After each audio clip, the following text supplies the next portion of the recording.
When we address the government force's impact on the market in the United States, we will be talking about the three branches of government, and mainly the executive and legislative branch.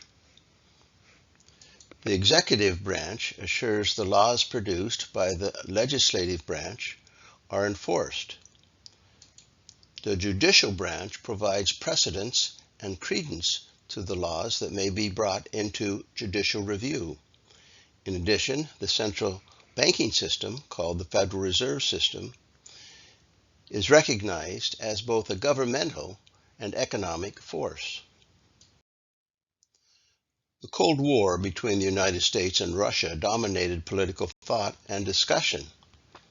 Congress was intent on weeding out any alleged communist influences in American society. Civil rights activism was significant in the 1950s landscape. The landmark Supreme Court decision in Brown versus Board of Education in 1954 declared racial segregation in public schools unconstitutional. Protecting civil rights is important in the United States, and the 1950s was a decade of change in that respect.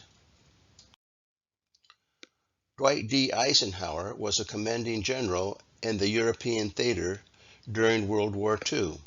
He was elected President of the United States in 1952 and again in 1956. He was a Republican. The Republican Party is typically conservative in thought, limiting the intrusion of government into the free market system. It is interesting to note that during the Eisenhower administration, however, 6 of the last 8 years of his tenure as president, Congress was in control by the Democrats. World War II had introduced the world to the power of nuclear weapons. The fear of nuclear war impacted political attitudes and government policies.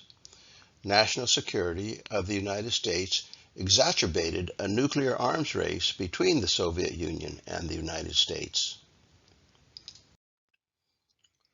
Fiscal policy is represented by the federal government's activity in regard to taxation and spending.